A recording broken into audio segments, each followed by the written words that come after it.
Hello बच्चों। आज मैं आपको क्लास 10 जिसका सब्जेक्ट है मैथमेटिक्स, इसकी वर्कशीट नंबर 23 समझाऊंगी, जिसकी डेट है मेरे पास 1 सितंबर 2021। आज की वर्कशीट में भी हम वही वाला मेथड करने वाले हैं, equation reducible to pair of linear equation in two variable. लेकिन आज हमको डायरेक्ट इक्वेशन बना के नहीं दी हुई है, तो पहले हम लोगों को क्या करना है, वर्ड प्रॉब्लम से इक्वेशन बनानी है और उसके बाद सॉल्व करना है। तो जैसे कि आप सभी को पता होगा कि इस मेथड में हम करते क्या थे, पहले उसको जो लीनियर इक्वेशन के फॉर्म में दो इक्वेशंस नहीं होती थी, हम उनको लीनियर इक्वेशन के फॉर्म में कन्वर्ट करते थे और उसके बाद किसी भी एक मेथड से, सब्स्टिट्यूशन मेथड या एलिमिनेशन मेथड से सॉल्व कर लेते थे, यही करते थे। तो इसमें अब आपको बस एक छोटा सा काम और करना है, वो क्या कि पहले आपको वो इक्वेशन बनानी है, उसके बाद उन्हें लीनियर इक्वेशन के फॉर्म में कन्वर्ट करना है और फिर उसके बाद जैसे आप सब्स्टिट्यूशन या एलिमिनेशन से सॉल्व करते थे वैसे सॉल्व करना है। ठीक है, चलिए देखते हैं। पहले एक बार वर्कशीट देख लेते हैं कितने क्वेश्चंस आए हैं। तो दो हमारे पास यहाँ पर एग्जाम्पल आए हैं और दो ही क्वेश्चन है जो हमारे को करने हैं। ठीक है, चलिए यहाँ पर हम पहले एग्जाम्पल 1 समझ लेते हैं। देखो, आपसे यहाँ पर क्या कह रहा है, Ritu can row downstream 20 kilometre in 2 hours and upstream 4 kilometre in 2 hours. Find her speed of rowing in still water and the speed of the current. तो एक गर्ल है यहाँ पर, रितु कैन रो मतलब तैरना, तो डाउनस्ट्रीम में वो 20 किलोमीटर तैर सकती है 2 घंटे में और अपस्ट्रीम में 4 किलोमीटर। ठीक है, सेम 2 आवर्स में ही। आपको क्या करना है, आपको स्पीड बतानी है, स्पीड ऑफ रोइंग तैरने की स्पीड बतानी है इन स्टिल वाटर में, और स्पीड ऑफ करंट बताना है। ठीक है, तो हम क्या करते हैं, देखो जो चीज हमको बतानी है ना उसको हम क्या करते हैं, लेट कर लेते हैं। तो मैंने यहाँ पर लेट कर लिया, let Ritu's speed in still water. Still water में उसकी तैरने की जो स्पीड है वो कितनी है, x किलोमीटर पर आवर के हिसाब से है। स्पीड की यूनिट आपको पता ही है, किलोमीटर पर आवर ही होगी, क्योंकि यहाँ पर किलोमीटर और आर में आपको दे रखी है इंफॉर्मेशन। और स्पीड ऑफ करंट हमने मानी y किलोमीटर पर आवर। ठीक है, अब डाउनस्ट्रीम और अपस्ट्रीम दोनों स्पीड मुझे पता होनी चाहिए। तो डाउनस्ट्रीम मेरे पास हो जाएगी x plus y kilometre per hour और अपस्ट्रीम कितनी हो जाएगी, x minus y kilometre per hour. अब जैसे कि आप सभी को फॉर्मूला पता है कि स्पीड क्या होता है हमारे पास, डिस्टेंस अपॉन में टाइम। देखो यहाँ पर हमारे पास टाइम भी है और डिस्टेंस भी है, हमको स्पीड निकालनी है ना। तो हम क्या करते हैं, इसको टाइम यहाँ कर देते हैं, तो स्पीड नीचे आ जाएगा, डिस्टेंस अपॉन स्पीड हो गया, यही होगा। तो अब अगर आप ध्यान से देखो तो आपको दे रखा है कि वो अपस्ट्रीम में कितना डिस्टेंस कवर करती है, 20 किलोमीटर करती है 2 आवर्स में। ठीक है, तो जो जो इन्फॉर्मेशन गिवन है वैसे लिख देते हैं। देखो, टाइम की जगह मुझे 2 आवर्स गिवन है, डिस्टेंस मुझे 20 किलोमीटर दे रखा है, अपस्ट्रीम की बात कर रही हूँ तो स्पीड मेरी एक्स प्लस वाई है। क्लियर है, एक इक्वेशन मेरे पास ये बन गई। दूसरी इक्वेशन, टाइम फिर मेरे को 2 दे रखा है, डिस्टेंस मेरे पास कितना है, 4 किलोमीटर है डाउन स्ट्रीम में। अच्छा, ये डाउन स्ट्रीम की इन्फॉर्मेशन थी मेरे पास, ये डाउन स्ट्रीम है। ऐसा करते हैं, इसको चलो यहाँ लिख लेते हैं। तो पहले डाउन स्ट्रीम के लिए लिख लेते हैं, इंपॉर्टेंट क्वेश्चन है आपके पास, एनसीईआरटी बुक में आपके पास एक ऐसा एग्जाम्पल भी है। ठीक है, तो टाइम होता है डिस्टेंस अपॉन में स्पीड। तो टाइम था मेरे पास, देखो यहाँ पर 2 आवर्स है, 20 किलोमीटर है। ठीक है, तो 2 आवर्स है, 20 किलोमीटर है और स्पीड है x प्लस वाई। एक इक्वेशन यहाँ से बनेगी मेरी। अपस्ट्रीम की अगर हम यहाँ पर देखें तो time is equal to distance upon में स्पीड। अब आप यहाँ पर देखो, अपस्ट्रीम के लिए 4 किलोमीटर है, तो ये डिस्टेंस हो गया और टाइम कितना हो गया, 2 आवर हो गया। तो यहाँ लिख देते हैं 2 आवर और यहाँ लिख देते हैं 4, और स्पीड हमारी अपस्ट्रीम की स्पीड है x माइनस वाई किलोमीटर, तो यहाँ आ जाएगी x माइनस वाई। ठीक है, ये हो गई इक्वेशन 2।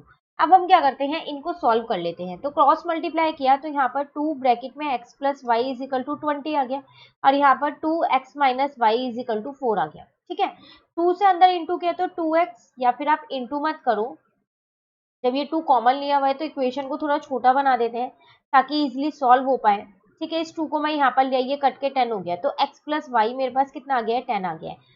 और यहाँ से भी मैंने क्या किया, 2 को दूसरी साइड पे ले गई, तो 4 अपॉन में 2 कट किया तो 2, तो x माइनस वाई मेरे पास 2 आ गया। ठीक है, तो देखो दो इक्वेशंस बन गई हैं, आप अपनी वर्कशीट में यहाँ पर चेक करो। तो आपके पास एक इक्वेशन ये रही, x plus y is equal to 10 और x minus y is equal to 2। अब आप क्या कर सकते हो, इन दोनों इक्वेशन से x और y की वैल्यू निकाल सकते हो, आपकी मर्जी है, कोई सा भी मेथड लगाओ। तो हम क्या करते हैं, एलिमिनेशन मेथड यूज कर लेते हैं, आसान मेथड है और जल्दी से वैल्यूज भी इससे निकल जाती है ना। तो एलिमिनेशन मेथड से हमने यहाँ पर क्या किया, x plus y is equals to 10 है और x minus y is equals to 2 है। आप ध्यान से देखो, y एक आपका प्लस का है, एक माइनस का है, तो ये तो कट हो जाएगा, है ना, साइन चेंज करने की जरूरत नहीं पड़ेगी। तो 2x इज इक्वल टू 12 आ गया। ठीक है ना यहाँ तक। यहाँ से मेरे पास x की वैल्यू आ गई 12/2, कट किया तो 6 आ गई। लो x मेरा निकल गया। x किलोमीटर पर आवर मैंने माना किसको था, x मैंने माना था स्पीड किसकी थी, ये हमारे पास रितुज स्पीड इन स्टिल वाटर, यही थी x किलोमीटर। अब आता है speed of the current y kilometre, तो y की वैल्यू निकाल लेते हैं, किसी भी एक इक्वेशन में पुट कर देते हैं। Put in equation 3। अब आप सोच रहे होंगे 3 इक्वेशन है कहाँ, तो इसको मान लेते हैं ना, हम इक्वेशन 3 और 4 मान लेते हैं। तो x plus y is equal to 10 है, यहाँ पर x की जगह पर मैंने 6 रख दिया, y ऐसे ही रहने दिया, तो यहाँ से y की वैल्यू आ गई 4। ठीक है, तो ये आपके पास पूरा एग्जाम्पल हमने यहाँ पर सॉल्व करके देख लिया कि कैसे हुआ। लिखना आपको इसी तरीके से है जैसे एग्जाम्पल में लिखा हुआ है आपके पास। ठीक है, स्पीड माननी है, Ritu's speed in still water माननी है, और स्पीड ऑफ करंट माननी है। देन स्पीड डाउन स्ट्रीम और अप स्ट्रीम की आप निकाल ही लोगे। उसके बाद फॉर्मूला लिखना है, अकॉर्डिंग टू क्वेश्चन 2 इक्वेशन बनानी है। सॉल्व आप इस तरीके से कर सकते हो, एलिमिनेशन मेथड से करो या सब्स्टिट्यूशन मेथड से करो, वो आपकी मर्जी है। आंसर दोनों ही केस में आपका सेम आएगा। ठीक है, उसके बाद बस लास्ट में लिख देना speed of Ritu in still water इतना है, एंड स्पीड ऑफ स्ट्रीम कितनी आ गई 4 किलोमीटर पर आवर। एक चीज का ध्यान रखिएगा, यूनिट लगाना मत भूलिएगा यहाँ पर। ठीक है, चलिए नेक्स्ट एग्जाम्पल भी समझ लेते हैं, फिर 2 क्वेश्चन हमें दे रखे हैं, वो पूरे पूरे हम सॉल्व करेंगे कि लिख के करने कैसे हैं। ठीक है, तो इस एग्जाम्पल में भी हम इक्वेशन को सॉल्व कर लेते हैं। पहले एग्जाम्पल समझ लेते हैं कि क्या है। एग्जाम्पल 2 है हमारे पास, 8 men and 10 women can finish a piece of work in 10 days। देखो 8 men है और 10 women है, वो एक काम को कंप्लीट कर रहे हैं, दोनों मिलके 10 दिन में कंप्लीट कर रहे हैं। while 6 men and 8 women can finish it in 14 days। अगर वही सेम काम 6 मैन और 8 वुमेन करेंगे ना तो 14 दिन में कंप्लीट करेंगे। एक ही काम है, दो दो के पेयर बना दिए हैं, मतलब कि एक ग्रुप में 8 मैन है और 10 वुमेन है, तो वो 10 दिन में कंप्लीट करेंगे। और एक ग्रुप में 6 मैन है और 8 वुमेन है, तो वो 14 दिन में कंप्लीट करेंगे। ठीक है, अब आपसे यहाँ पर क्या कह रहा है, find the time taken by 1 man and 1 women alone to finish the work. आपको क्या करना है, यहाँ पर टाइम बताना है कि कितना टाइम एक मैन और एक वुमेन लेगी अकेले काम करने का। अगर वही काम वो अकेले करें तो वो कितना टाइम लेंगे, एक सिंगल जना करे तो। ठीक है, तो हम क्या करते हैं, जो हमारे को निकालना है उसको x मान लेते हैं। तो x, let x be the time taken by 1 man. मैंने क्या किया, एक अकेला इंसान, एक अकेला आदमी कितना टाइम लेगा, x be the time, x लेगा। और एक अकेली वुमेन कितना टाइम लेगी, y लेगी। एक को x और एक को y मान लिया, क्योंकि ये लीनियर इक्वेशन इन 2 वेरिएबल है, तो 2 वेरिएबल्स तो मुझे मानने ही पड़ेंगे। ठीक है, अब अकॉर्डिंग टू क्वेश्चन हम देखें, यहाँ पर 8 मेन थे और 10 वुमेन थे, दोनों मिलके 10 दिन में काम पूरा कर रहे थे।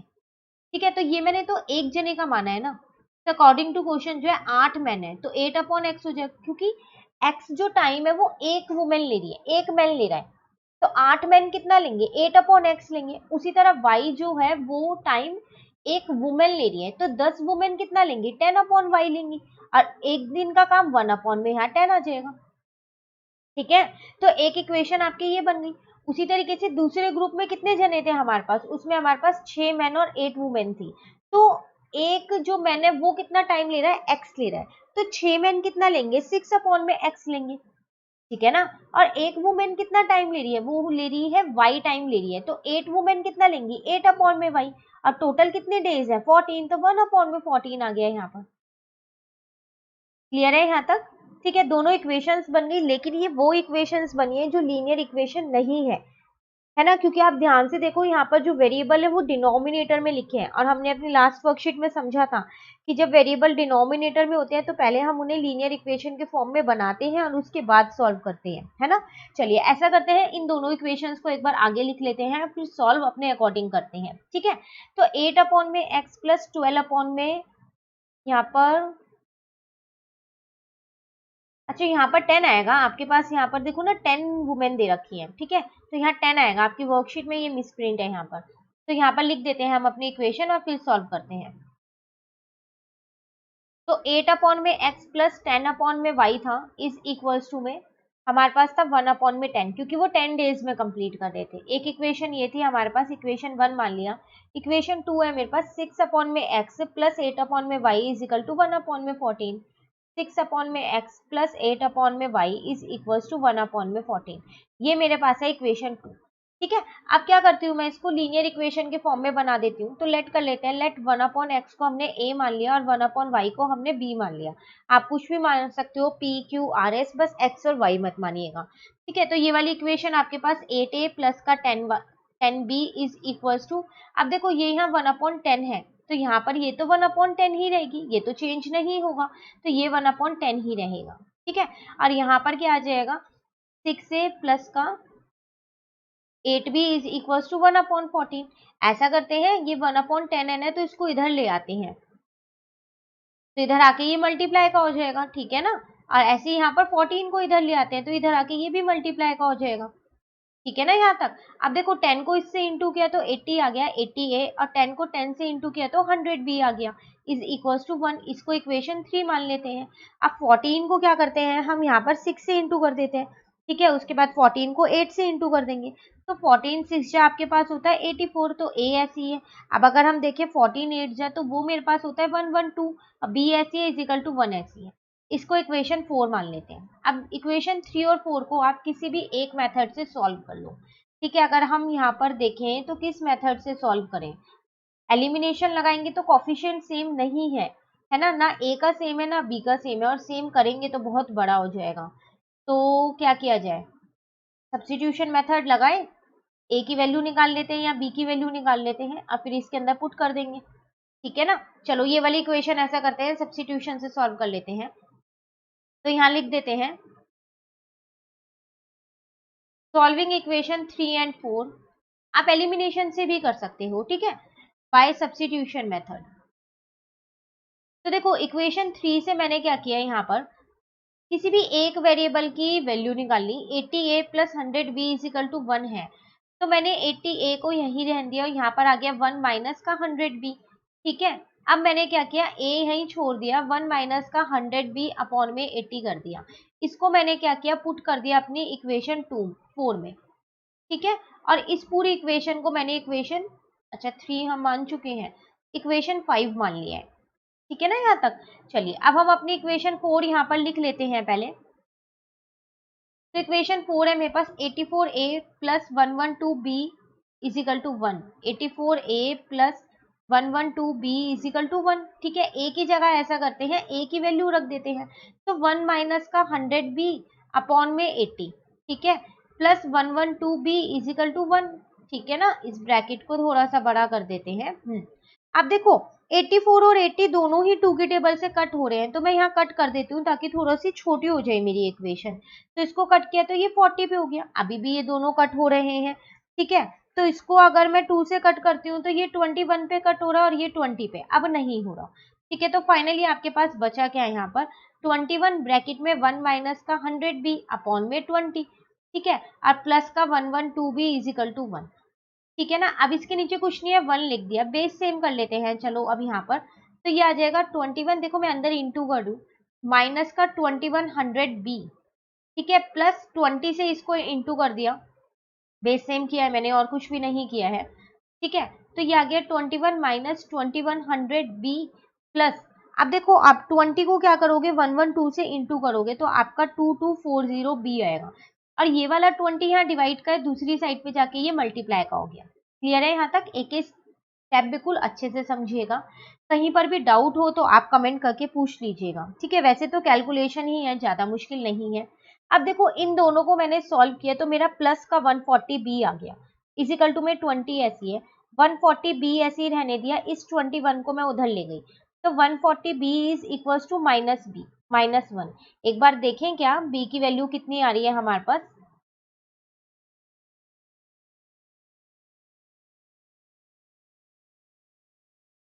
1/140 आ रही है हमारी एक वैल्यू। ठीक है, चलो देखते हैं यहाँ।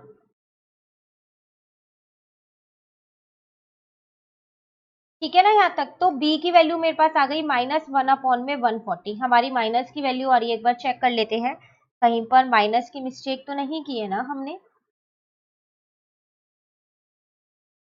नहीं।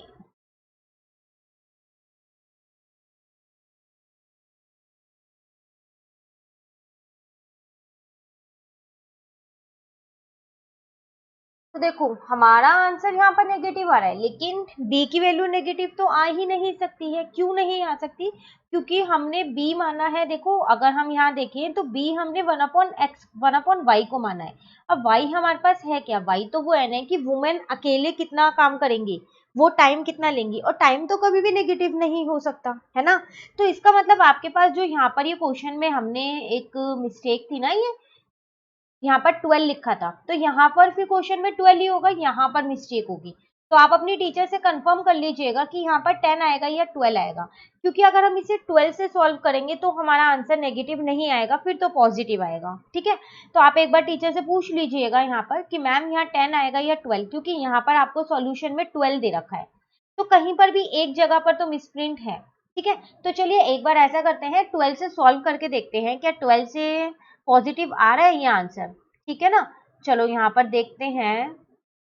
तो हमने यहाँ से शुरू किया था अपना एग्जाम्पल नंबर 2, तो 10 की जगह 12 रख के देखते हैं, क्योंकि 10 से तो हमारा आंसर नेगेटिव आ रहा है और नेगेटिव हमारा आंसर आ नहीं सकता है, तो ये 12 रख देते हैं हम यहाँ पर। ठीक है, देखते हैं 12 से वर्कशीट के अकॉर्डिंग मैच करेगा या नहीं करेगा। तो ये आपका 120 हो जाएगा, ये भी 120 हो जाएगा, अब ये भी 120 हो जाएगा। ठीक है ना, यहाँ पर भी फिर 120 आ जाएगा जब 12 रखा है। तो कुछ नहीं किया, बस मैंने 12 कर दिया है और कुछ भी चेंजेस नहीं किए हैं, कैलकुलेशन सेम वैसी ही है। ठीक है, अब देखो जब आप 21 को 120 से इंटू करोगे तो यहाँ पर आपका आ जाएगा 2520। ठीक है, अब इसको भी चेंज कर दो, तो यहाँ आ जाएगा 2520। अब 2520 में से 2240 सब्ट्रैक्ट करोगे तो 280 आएगा, लेकिन प्लस का नहीं आएगा, माइनस का आएगा। आएगा नहीं आएगा माइनस का, तो यहाँ माइनस का 280 आ जाएगा। ठीक है, अब हम क्या करते हैं, इस 21 को हम उधर ले गए और यहाँ पर माइनस का 280 ऐसी है। ठीक है, नीचे का थोड़ा सा ये इरेज करके दोबारा कर लेते हैं। आप अपनी टीचर से कंफर्म जरूर कर लीजिएगा। तो देखो माइनस का 280 इज इक्वल्स टू माइनस का 1, माइनस से माइनस कट हो गया। अब बी की वैल्यू आ गई 1/280, आ गई ना पॉजिटिव वैल्यू। और आपकी वर्कशीट से ये बी की वैल्यू देखो यहाँ पर मैच भी हो रही है, ये रही बी की जगह हमने बी लिया है, इन्होंने क्यों लिया है। ठीक है, तो क्वेश्चन में ही मिसप्रिंट है, आप एक बार टीचर से कंफर्म कर लीजिएगा। चलिए अब ऐसा करते हैं, इस बी की वैल्यू को कहीं पर पुट कर देते हैं। कहाँ पर करें, इक्वेशन 5 में कर देते हैं। इक्वेशन 5 में पुट करेंगे तो हमारे पास ए की वैल्यू निकल के आ जाएगी। ठीक है, तो हम यहाँ पर लिख देते हैं पुट इन इक्वेशन 5। तो इक्वेशन 5 पहले हम यहाँ पर लिख लेते हैं, ए इज इक्वल्स टू, क्या थी ए की वैल्यू हमारे पास 1 माइनस 120 बी अपॉन में 80, यही थी ना, 1 माइनस 120 बी अपॉन में 80। तो 1 ऐसे ही रहने देते हैं, 120 ऐसे ही रहने देते हैं, बी की जगह 1 अपॉन में 280 लिख देते हैं। ठीक है, और ये अपॉन वाला 80 ऐसी है, इस जीरो से इस जीरो को कट कर दिया तो मेरे पास 1 माइनस 12 अपॉन में 28 आ गया। ठीक है, इसके नीचे कुछ नहीं है, 1 लगा दिया, ये 80 ऐसे ही चल रहा है, अपॉन के ऊपर अपॉन है, ध्यान रखिएगा। ठीक है ना, अब क्या करते हैं, बेस सेम कर लेते हैं, तो 28 माइनस 12 अपॉन में 28, और जब ये 80 नीचे से ऊपर आएगा तो रेसिप्रोकल हो जाएगा, है ना। अब 28 में से 12 को माइनस करेंगे तो कितना आ जाएगा, मेरे पास 16 आ जाएगा। तो 16 इंटू 1 और 28 इंटू में 80, 16 के टेबल में 80 तो आता है, तो पूरा पूरा कट हो रहा है, तो कट कर देते हैं 5 पे। ठीक है ना, अब 28 को 5 से इंटू कर देते हैं, तो a की वैल्यू मेरे पास आ गई 1 अपॉन में 140। अब आपने 1 अपॉन एक्स को a माना था और 1 अपॉन वाई को b माना था, a की जगह क्या करो, आप a की वैल्यू रख दो तो 1 अपॉन 140, और b की जगह आप क्या करो, b की वैल्यू रख दो 1 अपॉन 280। तो यहाँ से x आपका 140 निकल के आ गया और y आपका 280 निकल के आ गया। अब हम अपनी वर्कशीट में चेक करते हैं कि क्या x और y की यही वैल्यू है। बिल्कुल, x हमने किसे माना था कि एक मैन वो अकेला काम करेगा तो कितने दिन में कंप्लीट करेगा, तो 140 आया तो 140 डेज में करेगा। और अगर एक वुमेन अकेले काम करेगी तो वो कितने दिन में उस काम को कंप्लीट करेगी, 280 डेज में कंप्लीट करेगी। क्लियर है, तो ये था आपके पास एग्जाम्पल नंबर 2, इन्होंने एलिमिनेशन मेथड से किया है, मैंने आपको सब्स्टिट्यूशन मेथड से करवाया है। यहाँ पर आप एक बार अपनी टीचर से कंफर्म कर लीजिएगा कि 10 आएगा या फिर 12 आएगा। ठीक है, चलिए 2 क्वेश्चन हमको दे रखे हैं, देख लेते हैं उनको भी क्या है। एक बोट वाला अपस्ट्रीम और डाउनस्ट्रीम है, जो अभी हम एक एग्जांपल समझ के आए हैं, है ना, और एक हमारे पास मैन और वुमेन वाला है। चलिए देखो क्वेश्चन नंबर 1 में आपसे क्या कह रहा है, अ boat goes 30 kilometre upstream and 44 kilometre downstream in 10 hours. देखो यहाँ पर कोई गर्ल और बॉय नहीं है, यहाँ बोट की इन्फॉर्मेशन दे रखी है। अपस्ट्रीम वो कितना जाता है, 30 किलोमीटर है बोट, और डाउनस्ट्रीम कितनी है, 44 किलोमीटर है। ये डिस्टेंस दे रखा है, कितने टाइम में ट्रेवल करता है, 10 आवर्स में वो बोट, ठीक है। इन 13 आवर, अब 13 आवर में कितना ट्रेवल करते हैं वो boat, it can go 40 kilometre upstream and 55 kilometre downstream. Determine the speed of the stream and that of the boat in still water. Same question है, वहां पर एक गर्ल दे दी थी रितु जो तैर रही थी, उसके अकॉर्डिंग उसका अपस्ट्रीम और डाउनस्ट्रीम की इन्फॉर्मेशन थी। यहाँ पर एक गर्ल ना देके उन्होंने क्या किया, बोट की इन्फॉर्मेशन दे दी है। क्वेश्चन लेकिन वो सेम ही है, ठीक है। चलिए पहले हम क्या करते हैं, यहाँ पर लेट कर लेते हैं। तो क्वेश्चन नंबर 1 है, बिल्कुल ध्यान से देखिएगा, इंपॉर्टेंट क्वेश्चन है, आपके एनसीईआरटी का ही क्वेश्चन है ये, ठीक है। तो सबसे पहले तो हम लेट कर लेते हैं, तो let speed of the boat in still water, वो मैंने मान ली x किलोमीटर पर आवर, ठीक है। और दूसरा क्या माना, स्पीड ऑफ द स्ट्रीम, वो मैंने यहां पर मान ली y किलोमीटर पर आवर, ठीक है ना। अब अगर हम अपने क्वेश्चन के अकॉर्डिंग देखते हैं, तो डाउन स्ट्रीम और अपस्ट्रीम दो स्ट्रीम्स थी, तो speed of boat down stream, उसकी हम मान लेते हैं x प्लस वाई और किलोमीटर पर आवर, ठीक है ना। उसी तरीके से अपस्ट्रीम की भी निकाल लेते हैं, तो वो हो जाएगी x minus y kilometre per hour, ठीक है। अब फॉर्मूला हमारे पास होता है time is equals to distance upon में स्पीड, ये अभी हमने एग्जांपल में भी किया है, ठीक है। अब देखो यहाँ पर दो आपको डिस्टेंस दे रखे हैं, कौन कौन से दे रखे हैं, एक 30 किलोमीटर और एक 40 किलोमीटर। अपस्ट्रीम और डाउनस्ट्रीम का दोनों मिला के 10 आवर्स दे रखा है, तो ठीक है। तो यहाँ पर है time 10 hours is equals to distance, यहाँ पर दे रखा है मुझे 30, किसका है 30, अपस्ट्रीम का, तो उसकी स्पीड है मेरे पास x माइनस वाई, ठीक है, प्लस 40 है डिस्टेंस मेरे पास किसका, डाउन स्ट्रीम का, 44 है, ठीक है। उसकी स्पीड पहले यहाँ 44 कर देते हैं, और उसकी स्पीड कितनी है मेरे पास, वो है मेरे पास x प्लस वाई। क्लियर है यहाँ तक। और टोटल टाइम कितना है, 10 आवर्स। कुछ नहीं किया, टाइम की जगह टाइम लिखा है, डिस्टेंस की जगह डिस्टेंस लिखा है, स्पीड की जगह स्पीड लिखी है, बाकी कोई चेंजेस नहीं किए हैं, ठीक है। ये हो गई आपके पास इक्वेशन 1। उसी तरीके से दूसरी इक्वेशन अगर हम देखें, तो टोटल टाइम हमें दे रखा है 13 hours and it can go 40 kilometre upstream and 55 downstream. तो यहाँ पर टाइम की जगह कितना आ जाएगा, 13 आ जाएगा, ठीक है। अब अपस्ट्रीम था मेरे पास 40, तो एक्स अपस्ट्रीम यहाँ पर लिखते हैं 40 और यहाँ लिखेंगे x माइनस वाई, और डाउनस्ट्रीम था मेरे पास 55 और स्पीड थी उसकी x प्लस वाई। ये हो गई मेरे पास इक्वेशन 2। तो आप ध्यान से देखो, ये इक्वेशन तो है 2 वेरिएबल में, लेकिन ये लीनियर इक्वेशन नहीं है, तो हमें क्या करना पड़ेगा, लेट करना पड़ेगा, ताकि हम इसे लीनियर इक्वेशन बना सकें। तो लेट कर लेते हैं, चलो यहाँ पर। तो x माइनस वाई को मैंने a मान लिया, और x plus 1 upon x plus y को मैंने यहाँ पर क्या मान लिया, b मान लिया, ठीक है। तो अब मेरी इक्वेशंस किस हिसाब से बन गई, तो यहाँ पर आ जाएगा मेरे पास 10 is equals to 30a plus 44b, यही आ जाएगा ना, ठीक है। और दूसरी इक्वेशन आ जाएगी मेरे पास 13 is equals to 40a plus 55b, ठीक है। ये इक्वेशन 3 हो गई और ये इक्वेशन 4 हो गई। अब आपके पास दो इक्वेशंस आ गई हैं 3 और 4, यहाँ से आप क्या करो, a और b की वैल्यू फाइंड कर लो। अब आपकी मर्जी, आप कोई से भी मेथड से a और b की वैल्यू फाइंड कर सकते हो। चलो इसमें एलिमिनेशन मेथड लगा देते हैं, लेकिन उसके लिए हमारे को कॉफिशिएंट सेम करने पड़ेंगे, तो a के कॉफिशिएंट सेम कर लेते हैं, ठीक है। तो यहाँ पर मैं लिख रही हूँ मल्टीप्लाई इक्वेशन 3 बाय 40, ठीक है, एंड इक्वेशन 4 बाय 30, ताकि मेरे कॉफिशिएंट सेम हो जाए। तो इक्वेशन 3, तो यहाँ पर है 30a plus 44b is equals to 10 है, तो मैंने इसको किससे 40 से इंटू किया, तो यहाँ पर मेरे पास आ जाएगी 40 इंटू 30 हो जाएगा 3 4 जा 12, 1200a, ठीक है। और 44 को क्या करेंगे, 40 से इंटू कर देंगे, तो कितना आ जाएगा 1760b इज इक्वल्स टू 400। उसी तरीके से इक्वेशन 4 को 30 से इंटू कर देते हैं, तो इक्वेशन 4 है मेरे पास 50 40A plus 55B is equals to में कितना है 13 है, ठीक है। तो 40 इंटू 13 तो 1200A हो जाएगा, और 30 को क्या करेंगे 55 से हम इंटू कर देंगे, तो कितना आ जाएगा 1650B। अब 30 को क्या करेंगे 30 से भी इंटू कर देंगे तो 390, ठीक है। इसको इक्वेशन 5 मान लेते हैं और इसको इक्वेशन 6 मान लेते हैं, और इन दोनों इक्वेशन को एलिमिनेशन से सॉल्व कर देते हैं। तो solving equation 5 and 6 by elimination method, ठीक है ना। तो 1200A plus 1760B is equals to 400। उसी तरीके से 1200A plus 1650B is equals to 390। अब आप देखो कोफिशिएंट सेम है लेकिन दोनों ही प्लस के हैं, तो साइन चेंज करना पड़ेगा। तो ये तो मेरा कट हो गया, ठीक है।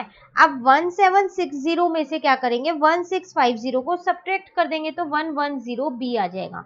उसी तरीके से 400 में से क्या करेंगे 390 को माइनस कर देंगे तो 10 आ जाएगा। तो यहाँ से मेरे पास b की वैल्यू आ गई 10 अपॉन में 1100, 0 से 0 कट गया, 1 अपॉन में 11 आ गई। अब इस b की वैल्यू को किसी भी एक इक्वेशन में पुट कर देते हैं। किस में पुट करें, चलो इक्वेशन 5 में पुट कर देते हैं, आप 6 में भी कर सकते हो। तो पुट इन इक्वेशन 5, ठीक है। तो यहाँ पर हमारे पास इक्वेशन 5 है, पहले इक्वेशन लिख लेते हैं। तो 1200A प्लस 1760B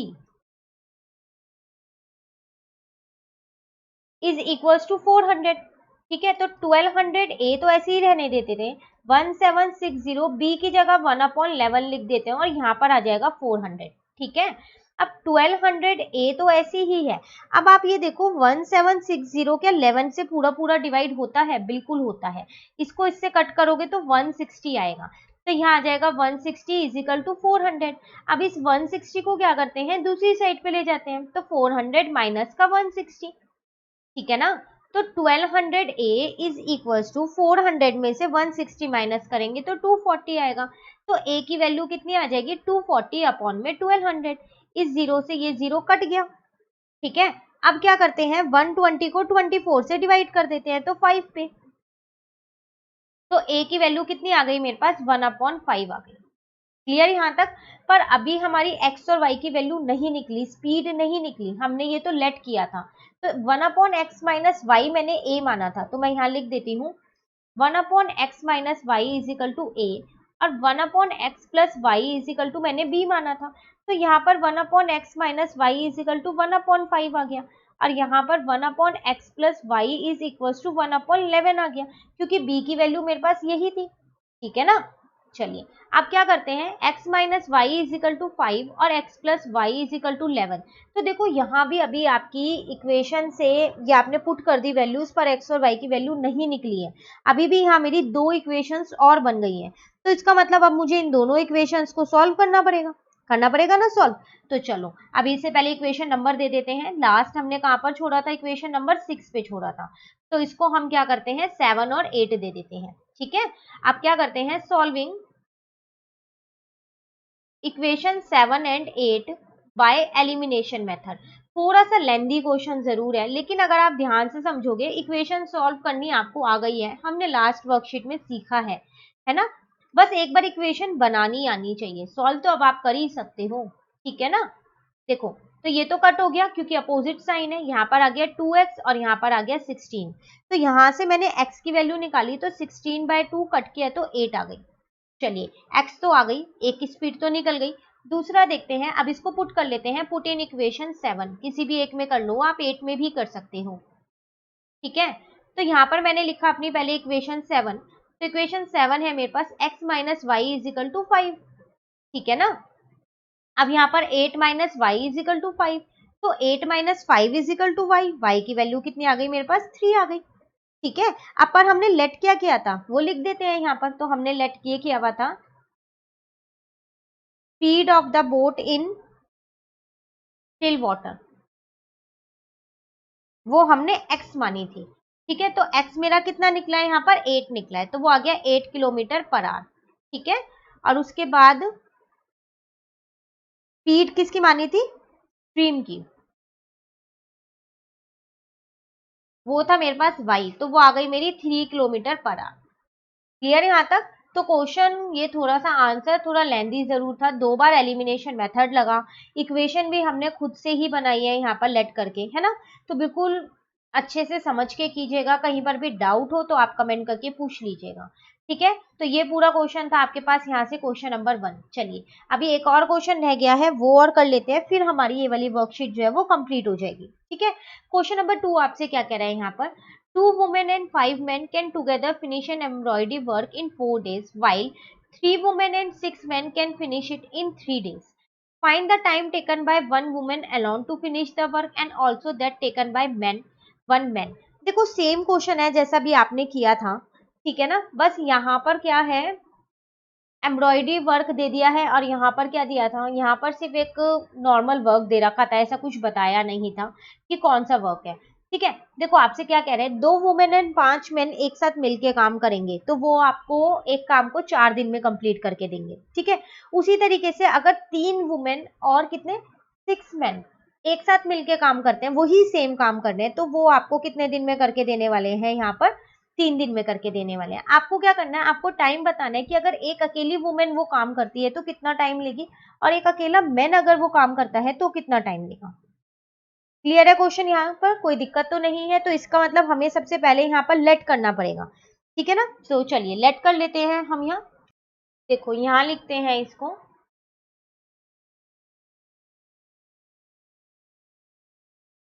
तो क्वेश्चन नंबर 2 है ये हमारे पास। तो देखो क्या था, time taken by one women ना, तो उसको लेट कर लेते हैं, let time taken by one women, जो यहाँ लिखा है वही लिख देते हैं, alone to finish the work.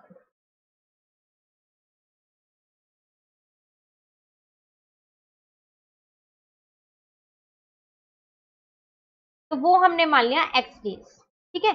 उसी तरीके से मैन का मान लेते हैं, time taken by one man alone to finish the work is equals to y days. अब क्वेश्चन के अकॉर्डिंग देखें तो दोनों इक्वेशंस मेरी यहाँ पर बहुत ही आसानी से बन रही हैं। जब एक जना एक्स डेज लगा रहा है, एक वुमेन, तो 2 वुमेन कितना लगाएंगे, 2/x। उसी तरीके से अगर एक मैन वाई डेज लगा रहा है तो 5 मैन कितना लगाएंगे, 5/y। और टोटल कितने डेज मेरे यहाँ पर लग रहे हैं, टोटल लग रहे हैं 4 डेज, तो 1/4, ठीक है ना? एक इक्वेशन यहाँ बन गई। दूसरी इक्वेशन है, अब 3 वुमेन और 6 मैन है और 3 दिन लगा रहे हैं, तो 3 वुमेन है तो इसका मतलब 3/x, क्योंकि एक वुमेन x लगा रही है, और 6 मैन है इसका मतलब 6/y, क्योंकि एक मैन जो है वो कितना ले रहा है, 6। एक मैन जो है वो y डेज ले रहा है, तो 6 मैन कितना लेंगे यहाँ पर, 6/y लेंगे, ठीक है? और कितने दिन में यहाँ पर काम कंप्लीट हो रहा है, हमारा काम यहाँ पर हमारा कंप्लीट हो रहा है 3 डेज में, तो यहाँ पर आ जाएगा 1/3। क्लियर है यहाँ तक? दोनों इक्वेशंस आपकी यहाँ पर बन गई है। अब आप क्या करो, इनको पहले लेट कर लो। तो यहाँ पर मैंने लेट किया, 1/x जो है वो मेरा a है और 1/y जो है वो मेरा b है। तो इक्वेशन मेरी क्या बन जाएगी यहाँ पर, तो वो हो जाएगी 2a प्लस का 5b इज इक्वल्स टू 1/4, ठीक है? उसी तरीके से दूसरी इक्वेशन हो जाएगी मेरे पास 3a प्लस का 6b is equals to 1/3। Clear है यहाँ तक? तो चलो इसको पहले थोड़ा सा सॉल्व कर लेते हैं। तो 4 को इधर ले आते हैं, तो 2a प्लस का 5b इज इक्वल टू 1 हो जाएगा। और यहाँ से मैंने क्या किया, 3 को कॉमन ले लिया, तो a प्लस का 2b इज इक्वल टू 1/3 हो गया, ठीक है? अब हम क्या करते हैं, इसको आगे सॉल्व कर लेते हैं। तो ये 4 2 जा 8 आ जाएगा, 8a प्लस 5 4 जा 20, 20b इज इक्वल टू 1 आ जाएगा। अब यहाँ पर कितना आ जाएगा, a प्लस का 2b इज इक्वल टू 1 आ जाएगा, क्योंकि देखो ये 3 जब ये वाला 3 दूसरी साइड जाएगा तो कट हो जाएगा, मल्टीप्लाई, अच्छा कट नहीं डिवाइड हो जाएगा ना, तो इसको भी इसी फॉर्म में लिख देते हैं फिर।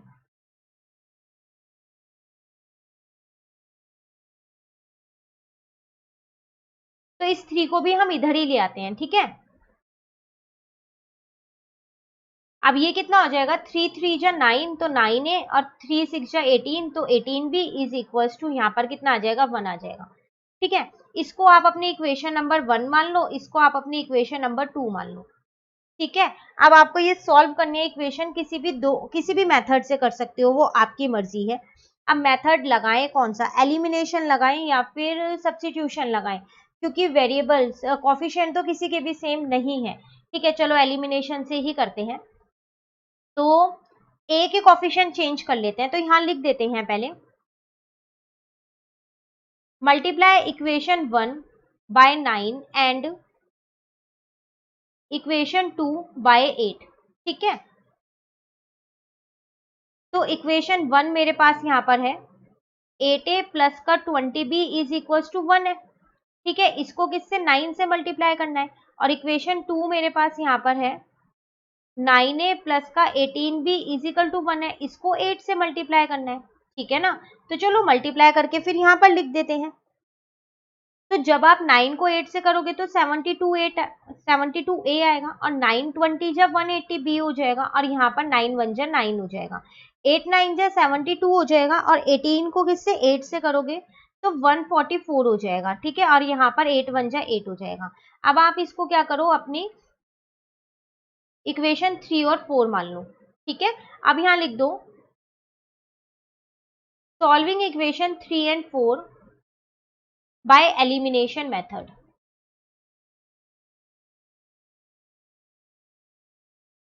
ठीक है ना, तो यहाँ पर आ जाएगा 72a plus 180b is equal to 9, और यहाँ पर आ जाएगा 72a plus 144b is equal to 8। अब देखो कॉफिशिएंट तो सेम हो गए, लेकिन यहाँ पर जो साइन है वो प्लस के ही है, तो चेंज करना पड़ेगा कट करने के लिए। तो ये तो कट हो गया। ठीक है ना, अब आप क्या करोगे 180 में से 144 को माइनस कर दोगे, तो आपका 36b बचेगा, ये 6 है। ठीक है, और 9 में से 8 जाएगा तो 1 बचेगा, तो b की वैल्यू आ गई 1 अपॉन में 36। क्लियर, अब इसको किसी भी एक इक्वेशन में पुट कर दो आप। ठीक है, ताकि आपकी किसकी दूसरे की वैल्यू निकल जाए। किस में पुट करें, इक्वेशन 3 में पुट कर देते हैं, किसी में भी कर सकते हैं वैसे हम। तो यहाँ लिख देते हैं पुट इन इक्वेशन 3। तो इक्वेशन 3 यहाँ पर लिख लेते हैं पहले हम। तो वो इक्वेशन है हमारे पास 72a plus 180b is equal to 9। तो 72a plus 180b is equal to 9।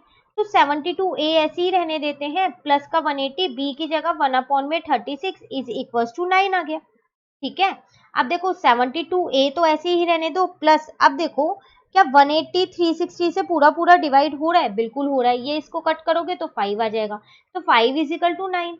तो 72a is equal to 9 minus 5, तो 72a कितना आ जाएगा 4 आ जाएगा। ठीक है ना, अब a is equal to 4 upon में 72। अब 72 4 की टेबल में आता है, बिल्कुल आता है 18 पे, तो ये आ जाएगा a की वैल्यू आ गई 1 अपॉन 18। ठीक है, a और b की निकल गई। देखो जरा आपने a और b किससे माना था, 1 अपॉन x को a और 1 अपॉन y को b माना था। ठीक है, तो यहाँ लिख देते हैं पहले 1 upon x is equal to a, 1 upon y is equal to b। तो 1 अपॉन x a की जगह 1 अपॉन में 18 लिख दिया, 1 अपॉन y और b की जगह में क्या लिखेंगे, हमारे को क्या निकली थी वैल्यू हमारी 1 अपॉन में 36 लिखेंगे। तो यहाँ से मेरे पास x की वैल्यू 18 आ गई और y की वैल्यू कितनी आ गई है 36 आ गई है। अब x और y आपने माना किस किस को था, तो आपने x माना था time taken by one women alone to finish the work. ठीक है, तो यहाँ लिख लेते हैं, सेम चीज लिख देते हैं यहाँ पर।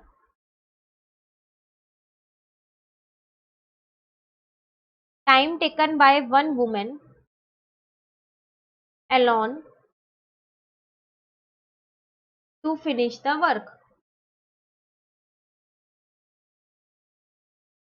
तो वो हमने x माना था, तो आ गया मेरा 18 डेज। ठीक है, same time taken by one man alone to finish the work. तो वो हमने y माना था, तो वो कितना आ जाएगा मेरे पास 36, तो यहाँ आ जाएगा 36 डेज। क्लियर, तो ये था आपके पास पूरा क्वेश्चन नंबर 2। तो दोनों ही क्वेश्चंस थोड़े से लेंदी थे, और लेंदी भी इसलिए थे क्योंकि आपको इस बार स्टेटमेंट दी है। इक्वेशन पहले आपको खुद बनानी थी, फिर उसे लीनियर इक्वेशन के फॉर्म में कन्वर्ट करना था, और फिर सॉल्व करना था। क्लियर, दोनों ही क्वेश्चन बहुत इंपॉर्टेंट है, बहुत अच्छे से इनको कीजिएगा। तो इसी के साथ हमारी आज की वर्कशीट नंबर 23 कंप्लीट होती है। अब वर्कशीट नंबर 24 जो है वो हम अपनी नेक्स्ट वीडियो में समझेंगे। तो अगर आपको ये वीडियो अच्छी लगी तो आप इसको लाइक जरूर कीजिएगा और मेरे चैनल को सब्सक्राइब कीजिएगा। Thank you.